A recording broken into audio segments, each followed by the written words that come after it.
Bem-vindo de volta ao canal Didático. Eu tenho muita alegria de te receber aqui, meu amigo, minha amiga, estudante curioso a respeito da filosofia e você que se prepara para o Enem, principalmente você. Nós estamos na nossa série Filosoflix, aqui no canal Didático, e apresentando para vocês os pensadores pré-socráticos. E hoje nós estamos no 7º episódio da nossa série. Vamos falar a respeito de Parmênides de Eleia. Tá? Diferente dos outros, ele não está muito preocupado com qual elemento é o princípio gerador, mas o que está por trás disso tudo.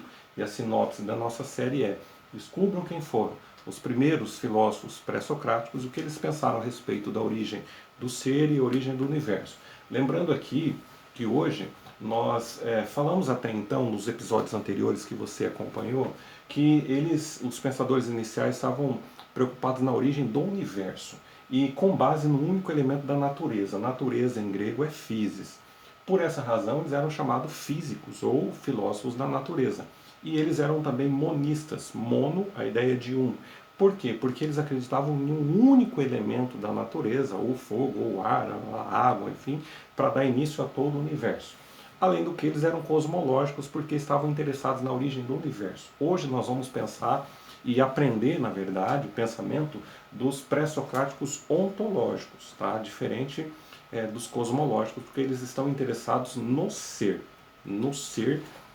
e não na origem do universo. Então tem essa diferença. E o primeiro deles que a gente vai ver é o Parmênides. Diferente em muitos aspectos dos seus antecessores, na verdade ele se assemelha mais com Xenófanes, que a gente já viu aqui, porque ele continua e aprimora as suas ideias. Então, Parmênides de Eleia, 530 a 460 a.C., essa data é uma data aproximada, não é uma data certeira, não tinha como ter essa precisão.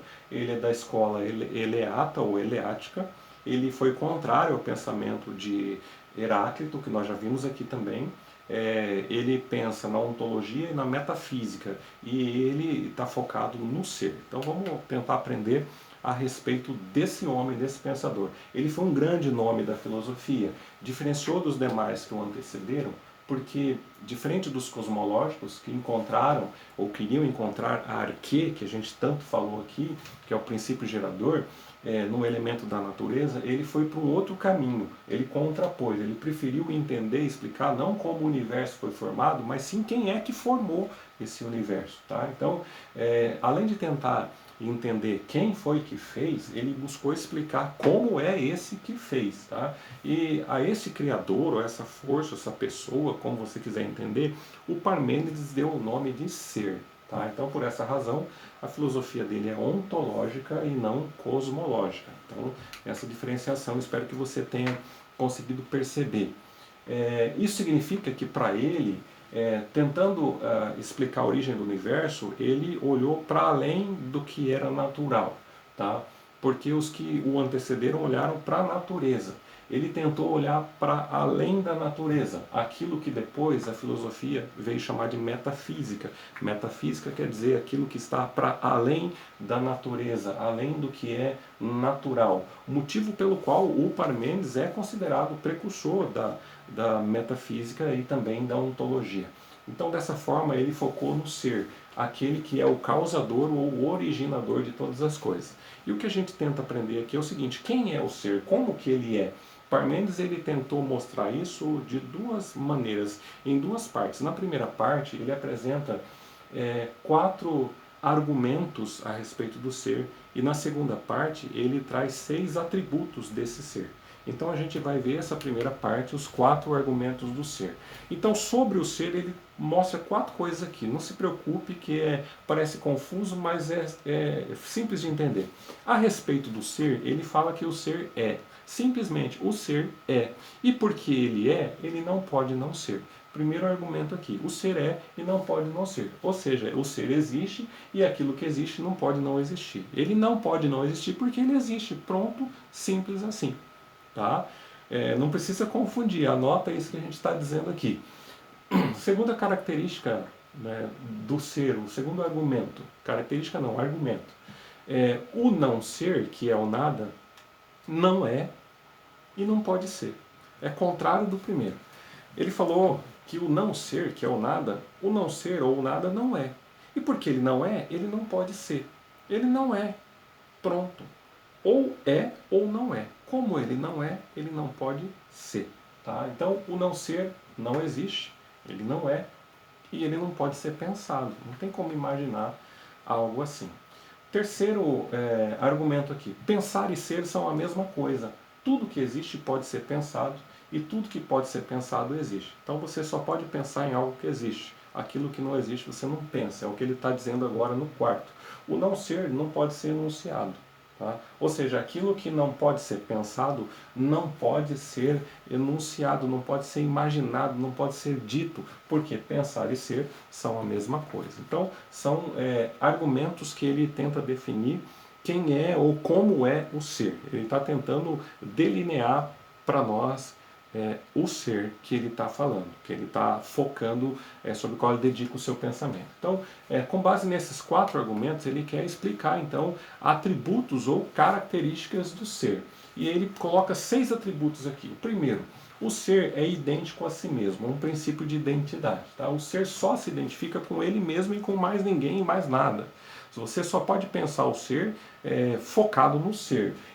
Não tem como identificar o ser com qualquer outra coisa que não seja ele mesmo. Tá? Então é um princípio de identidade. Ele é idêntico a si mesmo. Segundo atributo, o ser é um. É um atributo de unidade, uma característica. Ele é um e ele é um todo, um indivisível. Por isso ele é completo. Tá? Ele é completo em si mesmo, ele se basta, ele não precisa de mais nada.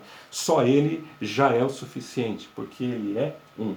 Terceiro, o ser não pode ser gerado. O princípio aqui de um ser eterno. Ele não pode ser gerado. Ele sempre existiu. Ele é único, sem princípio, sem fim. Eterno, você sabe que é diferente de infinito, porque o eterno ele não tem começo e não tem fim. O infinito ele tem um começo, mas não tem um fim. Então não dá para pensar que o ser é infinito. Ele não é infinito, ele é eterno, tá? Porque ele não pode ser gerado. Ninguém pariu o ser. Ele não começou em algum momento. Ele sempre esteve lá. Quarto atributo aqui é que ele é imperecível. Como ele não foi nascido, ele não pode também morrer. Tá? Não tem como acabar, não tem como destruí-lo. Tá? Ele nunca se acaba. Quinto atributo, ele é indivisível, homogeneidade, integralidade dele, tá? Não pode ser repartido, não pode ser dividido, ele é íntegro em si mesmo. Sexto atributo, ele é imutável, porque ele é eterno, então não tem como mudar. O tempo, as épocas, os momentos nunca vão mudar o ser, esse é um atributo dele, ele é imutável. Esse ser absoluto é o ser que, na visão de Parmênides, origina e permeia todo o universo. Para fechar aqui, Parmênides entendeu que a verdade, que no grego é aletheia, é um caminho ou um conhecimento, uma via permitida apenas aos deuses. A nós mortais sobra ou resta apenas a doxa. Doxa, traduzido do grego, é opinião. E a nossa opinião, muitas vezes, nos impede do conhecimento verdadeiro, porque ela é eivada, ela é penetrada por erro, por engano. Nós estamos sujeitos aos nossos sentimentos, nossas impressões, julgamentos, preconceitos que a gente tem, então nós podemos cair em engano na nossa opinião.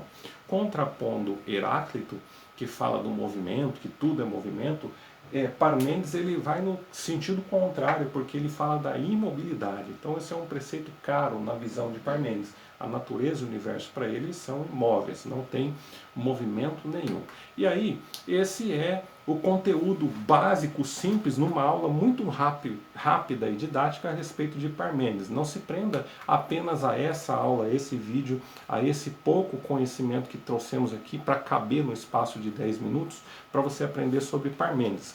Procure, pesquise mais. Enquanto isso, muito obrigado por assistir, acesse o nosso canal, se inscreva, ative as notificações, compartilhe com as pessoas e faça chegar esse conteúdo para a galera que está estudando. E também, se você é curioso e tem gostado do nosso conteúdo, eu fico feliz também de poder proporcionar para você um pouco desse conhecimento de uma maneira simples e didática. Muito obrigado, eu espero você no próximo vídeo. Valeu, até mais!